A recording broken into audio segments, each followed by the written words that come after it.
ચાલો વિદ્યાર્થીઓ, હવે આપણે પાઠ નંબર 11 ની માહિતી મેળવીએ. પાઠ નંબર 11 નું નામ છે બળ અને દબાણ. બંને વસ્તુની માહિતી, થોડી ઘણી માહિતી મિત્રો તમે 7મા ધોરણમાં લઈ લીધી છે. એની વધુ માહિતી લેવાની કોશિશ કરીએ. તો શરૂઆત કરીએ પાઠની.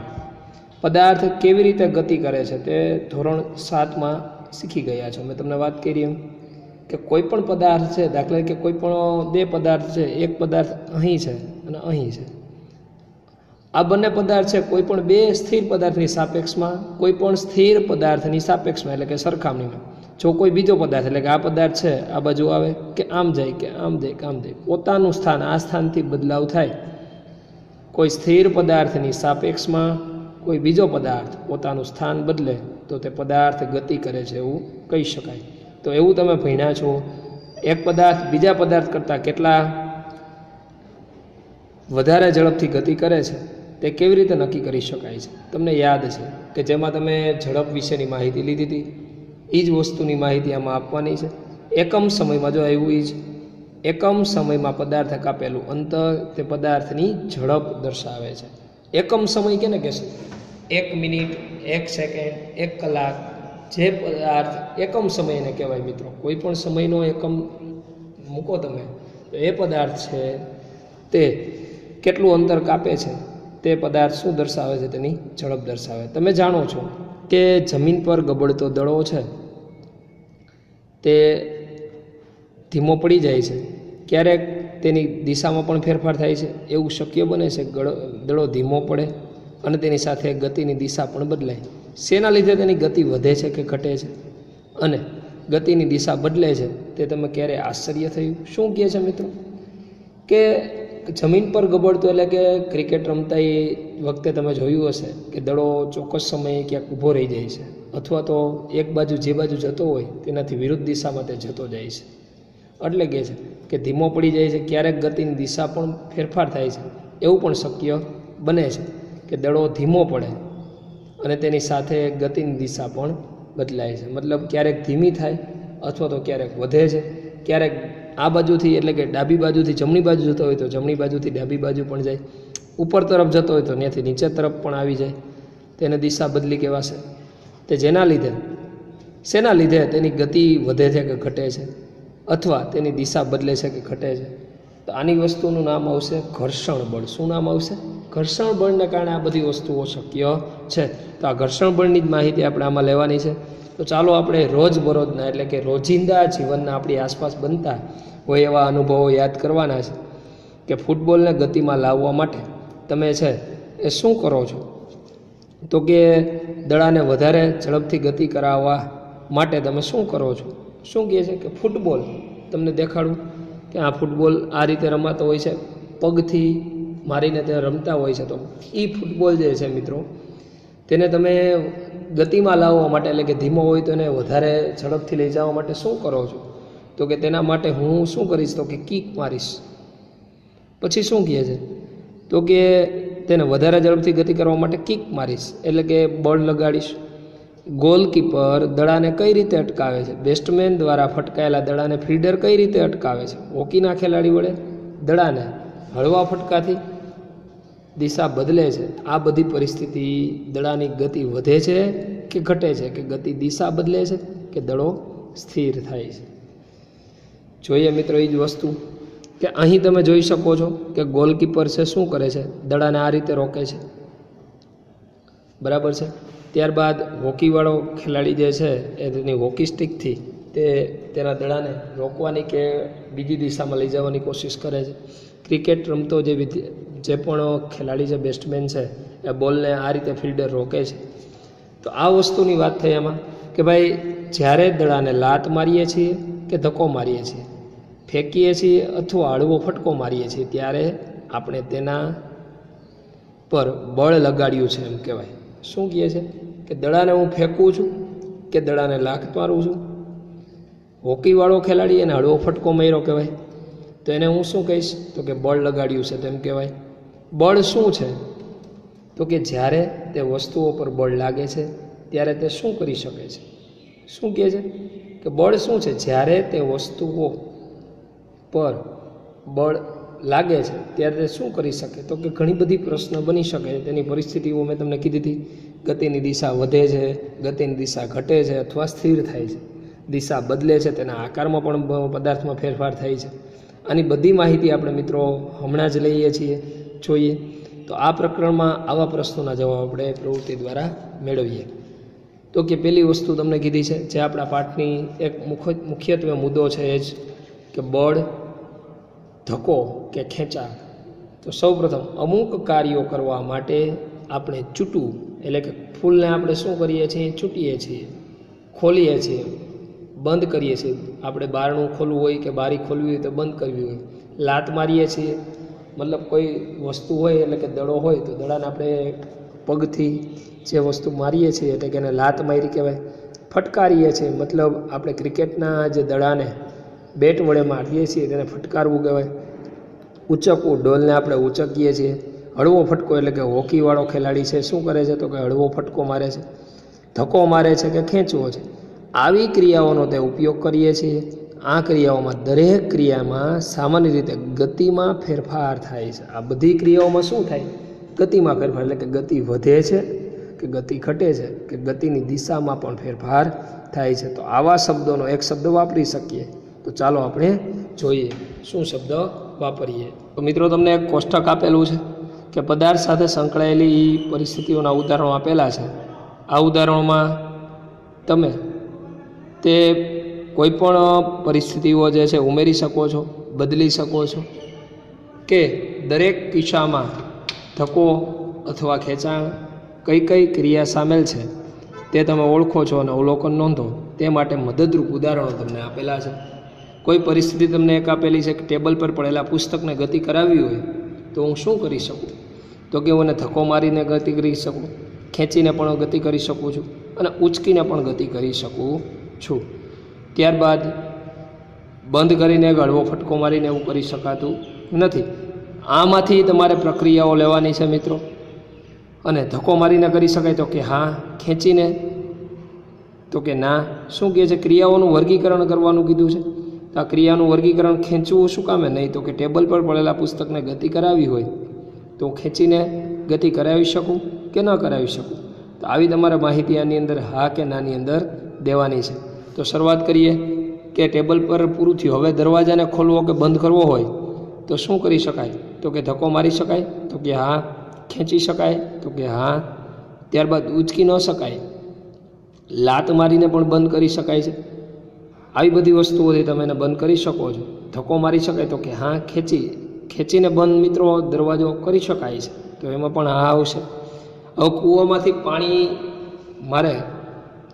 પાણી ભરેલી ડોલ ખેંચવી છે તો શું કરવું પડશે?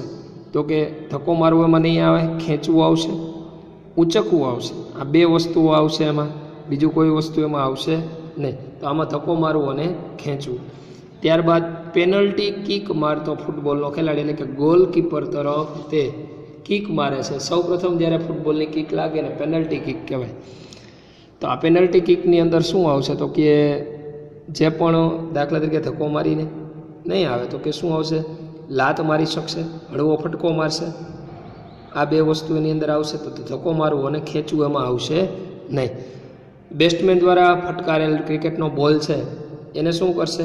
તો કે ફટકારી શકશે. ત્યારબાદ શું કરી શકશે? તો કે એક જ વસ્તુ એની અંદર આવશે, બીજી વસ્તુ આવશે નહીં. તો આની અંદર ધક્કો મારવો એટલે કે બળ લગાડશે, ખેંચી શકશે નહીં. હવે સમાન ભરેલ ગાડાને ચલાવવું હોય તો શું કરવું પડે? તો કે એને ધક્કો મારવો પડે અથવા બળદ દ્વારા ખેંચવું પડશે, અથવા બે વસ્તુ એની અંદર આવશે. ત્યારબાદ ધક્કો મારીને કરી શકાય અને ખેંચીને પાછળથી તમે ધક્કો મારો અથવા તો આગળથી તમે એને ખેંચો. ત્યારબાદ ખાનું ખોલવું હોય તો એમાં પણ ધક્કો મારવો, ખેંચી શકાય. આ બે વસ્તુ એમાં આવશે. તો આમાં પણ હા એવું આવશે. તો તમે ઉપરની પ્રવૃત્તિઓ જોઈ મિત્રો કે જેની અંદર તમે નોંધ્યું પણ છે કે પ્રવૃત્તિમાં તમે નોંધ્યું છે કે દરેક ક્રિયાને કરવા માટે કાં એને શું કરવું પડ્યું હતું? ધક્કો મારવો પડ્યો હતો, કાં ખેંચવું. આમ બંનેની અંદરથી એક કે બે પ્રક્રિયાઓ એમાં થઈ હતી. કાં એક ધક્કો મારવાની પ્રક્રિયા થઈ ગઈ, કાં ખેંચવાની પ્રક્રિયા થઈ હતી. તો આવી જે પ્રક્રિયાઓ થઈ મિત્રો તેમાં તમે અનુમાન લગાવી શકો કે કોઈ પણ પદાર્થને ગતિમાં એટલે શું? કોઈ પણ બે સ્થિર પદાર્થની સાપેક્ષમાં જો કોઈ બીજો પદાર્થ પોતાનું સ્થાન બદલે છે તો એ પદાર્થ ગતિમાં છે એવું કહી શકાય.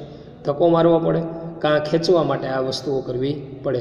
વિજ્ઞાનમાં પદાર્થને ધક્કો મારવો કે ખેંચવો તેને શું કહેવામાં આવે છે?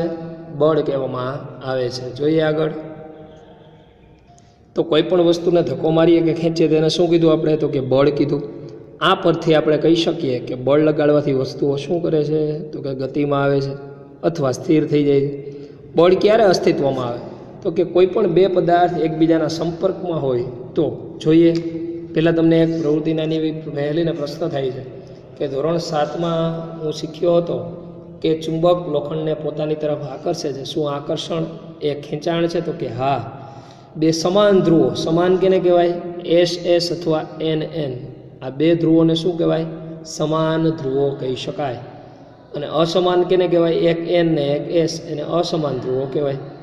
તો બે ચુંબકના સમાન ધ્રુવો વચ્ચે શું થાય? તો કે અપાકર્ષણ. તો તેને શું કહી શકાય? ખેંચાણ કહેવાશે કે ધક્કો? તો કે ધક્કો કહેવાય. સમાન ધ્રુવો વચ્ચે જે અપાકર્ષણ થાય એને શું કહેવાય? ધક્કો. અને અસમાન ધ્રુવો વચ્ચે એકબીજાથી ભેગા થાય, ખેંચે છે, એટલા માટે એને શું કહેશું? ખેંચાણ કહેશું. તો આવી આંતરક્રિયાઓ તમને આમાં પાઠની અંદર આપેલી છે. જોઈએ, પહેલી પ્રવૃત્તિ તમને કરી છે કે બંને આંતરક્રિયાને કારણે તે ઉદ્ભવે છે. બળો છે આંતરક્રિયા એટલે કે એકબીજા પર ક્રિયા કરે છે ત્યારે ઉદ્ભવે. ધારો કે કોઈ એક વ્યક્તિ સ્થિર કારની પાછળ ઊભો છે, તે વ્યક્તિ માત્ર હાજરીને કારણે કાર ગતિમાં આવશે. ધારો કે વ્યક્તિ કારને ધક્કો મારવાનું શરૂ કરે છે એટલે કે તેના પર બળ લગાડે છે તો તે દિશામાં કાર ગતિ કરશે. તમે જોઈ શકો છો આ કારનું ચિત્ર જે છે મિત્રો, એમાં તમે નોંધ્યું પણ છે કે પહેલાં પ્રવૃત્તિમાં શું કર્યું? તો કે એમનો વ્યક્તિ ઊભો છે પાછળ, તો કાર આગળ હાલશે નહીં, ચાલે મિત્રો. કારણ કે બંનેની વચ્ચે સંપર્ક છે નહીં. સંપર્કનો મતલબ બંને એકબીજાને અડતા નથી. કાર અને વ્યક્તિ બે અલગ અલગ ઊભા છે એટલા માટે તે ગતિમાં આવશે નહીં. હવે બીજું ચિત્ર તમે જુઓ. બીજા ચિત્રમાં તમે જોયું કે વ્યક્તિ શું કરે છે? તો કે કારને ધક્કો મારે છે. બંને વચ્ચે જો અહીં સંપર્ક થયો છે અને તેના કારણે બંને વચ્ચે આંતરક્રિયા એટલે કે પૈડા છે એ જમીન તરફ ખેંચાણ અનુભવશે અને વ્યક્તિ પણ ધક્કો મારી રહ્યો છે એટલે એ પણ ખેંચાણ અનુભવશે. તો આને આંતરક્રિયા કહેવાય મિત્રો. તો આંતરક્રિયાને કારણે શું થશે? તો કે ધક્કો લાગશે, બળ લાગશે. ત્યારબાદ બીજી વસ્તુ તમે જુઓ કે આમાં કોણ વ્યક્તિને ધક્કો મારે છે? તો કે એકબીજાને ધક્કો મારે છે. તો કેનો ધક્કો વધુ લાગશે? તો કે જે વધુ બળ કરશે તેનો. તો આમાં પણ આંતરક્રિયા થાય. આ વ્યક્તિ આને ધક્કો મારે છે, આ વ્યક્તિ આને ધક્કો મારે છે. તો બંનેને શું કહેશું આપણે? આંતરક્રિયા. બીજી ચિત્ર જોઈએ. આ પણ તમે પ્રવૃત્તિ કરેલી છે, રમેલા છો કે 3 પરિસ્થિતિની તમે આકૃતિ જોઈ જે તમે 11.3માં પહેલામાં 2 જોઈ અને બીજામાં એકબીજાને શું કરતા હતા? ધક્કો મારતા હતા. આમાં શું કરે છે? એકબીજાને ખેંચે છે. આ ચિત્ર તમે જોયું તો એની અંદર શું કરતા હતા? તો કે એકબીજાને ધક્કો મારતા હતા. આ ચિત્ર તમે જોયું તો શું કરતા હતા? એકબીજાને ખેંચતા હતા. ત્યારબાદ બીજું ચિત્ર, એના પછીનું ત્રીજું કે બંને એકબીજા પર બળ લગાડે છે, પણ કેનું બળ લાગશે? તો કે જેનું બળ વધુ હશે તેનું બળ લાગશે. બરાબર છે. તો આમાં કીધું કે એકબીજાને ખેંચતી દેખાય છે. આકૃતિ સીમાં વ્યક્તિ અને ગાય એકબીજાને ખેંચતા દેખાય છે. અહીં બંને પરિસ્થિતિઓમાં છોકરીઓ એકબીજા પર બળ લગાડે છે. શું વ્યક્તિ અને ગાય વચ્ચે આ શક્ય છે? તો કે હા, શક્ય છે. પરંતુ કેનામાં બળ કોણ વધુ લગાડે છે એ પણ એક અગત્યની ઘટના છે. જેનું બળ વધુ હશે મિત્રો એ તરફ એને ખેંચી શકાશે. જેનું બળ ઓછું હશે એને ખેંચી શકાશે નહીં. એને શું લાગશે? ખેંચાણ લાગશે. જેનું બળ વધુ હશે એને શું લાગશે? ધક્કો લાગશે. બરાબર. જેનું બળ વધુ હશે મતલબ ગાયનું બળ વધુ છે તો આ શું કરશે? આને ધક્કો લાગશે. આ શું કરશે? ખેંચશે. બરાબર છે. આ ઉદાહરણો પરથી આપણે અનુમાન લગાવી શકીએ છીએ કે બળ લગાવવા માટે ઓછામાં ઓછા શું કરવું પડે? 2 પદાર્થો વચ્ચે આંતરક્રિયા થવી જોઈએ. 2 પદાર્થો એકબીજા પર બળ, ખેંચાણ કે ધક્કો આ બેમાંથી એક થવું જોઈએ તો વસ્તુ થાય છે.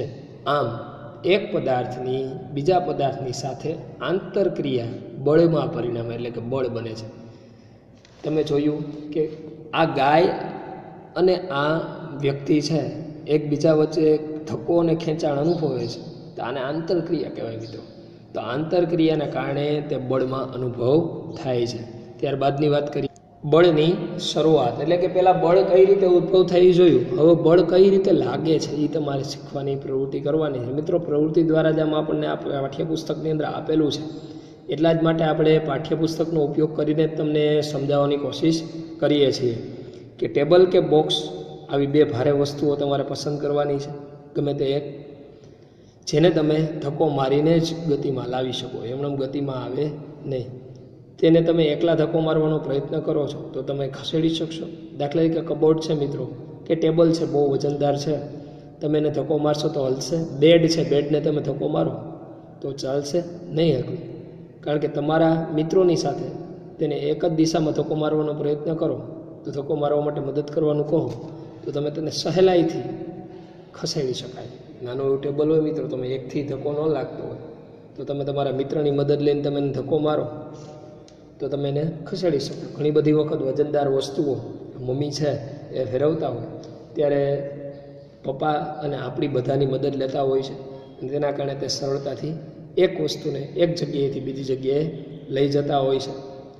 એટલે કીધું તેને સહેલાઈથી ખસેડી શકાય છે, અને તમે સમજાવી શકશો શા માટે, શું કામે, તો કે ધક્કો કેવો જોઈએ, વધુ જોઈએ. હવે એ જ વસ્તુ સમજાવી કે તે જ વસ્તુને ધક્કો મારો અને તમારા મિત્રને વિરુદ્ધ બાજુ ઉપર રાખો.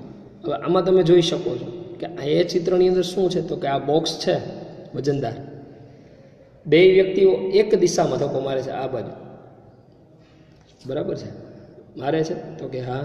હવે એ જ વસ્તુ તમારે લેવાની છે, પણ બંને શું કરે છે, એક આ બાજુ ધક્કો મારે છે અને એક આ બાજુ ધક્કો મારે છે. બંને વિરુદ્ધ દિશામાં ધક્કો મારવાનું કીધું છે. તો વિરુદ્ધ દિશામાં ધક્કો મારશે તો શું થશે, તો કે વિરુદ્ધ દિશામાં ધક્કો મારે ને ત્યારે ઘણી બધી વખત દાખલા તરીકે આનું 10 ન્યૂટન જેટલો ધક્કો છે, આનું 10 ન્યૂટન જેટલો છે, તો બંનેનો ધક્કો કેવો થયો, સમાન થયો, તો ધક્કો લાગશે નહીં, અહીંથી આ પદાર્થ હલશે નહીં. પણ આ થોડુંક વધારે બળ લગાડે છે, 12 ન્યૂટન. ન્યૂટન છે એ પદાર્થનો એકમ છે, તમે આગળના ધોરણમાં ભણશો ગતિ પાઠની અંદર 9મા ધોરણમાં. તો આ 12 ન્યૂટન, આ 10 ન્યૂટન, તો તમે કહી શકશો કઈ બાજુ ધક્કો લાગશે, આ બાજુ ધક્કો લાગશે, બરાબર છે. તો બંને મિત્રો છે એ ધક્કો જ્યારે મારે છે ત્યારે ઘણી બધી વખત શું બનશે, તો કે કા પદાર્થ ગતિ નહીં કરે, અને ગતિ કરશે તો કઈ બાજુ કરશે, તો કે જે મિત્ર વધારે ધક્કો મારશે તેની વિરુદ્ધ દિશામાં, અહીંથી આ ધક્કો મારે તો આ બાજુ ગતિ કરશે, ઓછા બળ તરફ, વધુ બળ તરફથી ઓછા બળ તરફ તે ગતિ કરશે. જોઈએ આગળ બીજી વસ્તુ, તમને આ વસ્તુ તમે રમેલી છે દોરડા ખેંચની રમત. આમાં ઘણી બધી વખત શું થતું હોય, તો કે જે બાજુ બળવાન ખેલાડીઓ વધુ હશે, આ બાજુ દાખલા કે બળવાન ખેલાડીઓ વધુ હોય તો આ બાજુ વસ્તુ જશે, રૂમાલ આ બાજુ જશે, અને આ બાજુ બળવાન ખેલાડીઓ વધુ હશે તો રૂમાલ આ બાજુ જશે. મતલબ જે બાજુ બળ વધુ હશે તે બાજુ તે પદાર્થ જશે. એટલે કીધું કે પોતાની તરફ ખેંચવાનો તે પ્રયત્ન કરે છે. કેટલીક વાર દોરડું જરાય ખસતું નથી, આવું આપણે બનેલું છે મિત્રો. દોરડા ખેંચમાં તમે યાદ કરો કે દોરડું ઘણી બધી વખત એવું થાય કે હવે હલતું નથી, તો આકૃતિ 11.3ની અંદર તમે દર્શાવી અને પરિસ્થિતિ જેવું જ નથી લાગતું. જે ટીમ વધારે જોરથી ખેંચે છે કે બળ વધારે લગાડે છે તે રમતને અંતે જીતી જાય છે. મતલબ જે બાજુ બળ વધુ લાગતું હશે તે વસ્તુ તે બાજુ જશે, બરાબર છે. તો આ ઉદાહરણો બળના પ્રકાર વિશે શું સૂચવે છે તો એ જ સમજવાની આપણે કોશિશ કરવાની છે મિત્રો. હવે આ પાઠ નિરાતે જોશો તો જ આપને સમજાશે, આ યાદ રાખવું. આ ઉદાહરણો બળના પ્રકાર વિશે સૂચવે છે. એક જ દિશામાં લગાડેલા બળો એકબીજામાં ઉમેરાય છે. શું કીધું, દાખલા તરીકે આ વ્યક્તિઓ છે, આ વ્યક્તિ 10 ન્યૂટનનું બળ લગાડે છે, બીજો મિત્ર પણ 10 ન્યૂટનનું બળ લગાડે છે. તો આ બંને શું થઈ જશે, કુલ બળ કેટલું થશે, 20 ન્યૂટન થશે, બરાબર છે. તો શું થયું, બંને બળમાં ઉમેરો થયો. અને જ્યારે વિરુદ્ધ દિશામાં બળ લાગે છે, આ 10 ન્યૂટન, આ 10 ન્યૂટન, તો બેની બાદબાકી થાય, 0 થઈ જાય. 12માંથી 10 થાય તો 2 ન્યૂટન જેટલું બળ લાગશે. આ મિત્રો સમજવાનું છે તો જ તમને સ્વાપોથીની અંદર કે તેના હેતુલક્ષી પ્રશ્નોની અંદર ખબર પડશે. એટલે કીધું કે જે બળ પદાર્થ વિરુદ્ધ દિશામાં બળ પહેલાં આ સમજીએ કે એક જ દિશામાં બળો લાગતા હોય, એટલે કે એ આકૃતિ આપણે જોઈ છે 11.4ની, તો એ બળો એકાબીજામાં શું થયું? ઉમેરાનું, અને એક જ દિશામાં તે ધક્કો મારે છે એવું કહેવાય. હવે શું કીધું? તો કે જે બળો વિરુદ્ધ દિશામાં બળ લાગતા હોય તો તેને પરિણામી બળ એટલે લાગતું બળ. બંને બળોના તફાવત જેટલું હોય. હમણાં આપણે લીધું હતું 12 ન્યૂટન અને 10 ન્યૂટન. તો 12 ન્યૂટન અને 10 ન્યૂટનમાં શું થયું હતું? 2 ન્યૂટન જેટલું બળ લાગ્યું હતું મિત્રો. તો એના તફાવત જેટલું એને બળ કહી શકાય. આગળ યાદ કરો કે દોડાખેંચની રમતમાં બંને ટીમો સમાન બળથી ખેંચતા હતા, તો શું થશે? જો બે બળ સમાન હોય મિત્રો, 10 ન્યૂટન અને 10 ન્યૂટન હોય,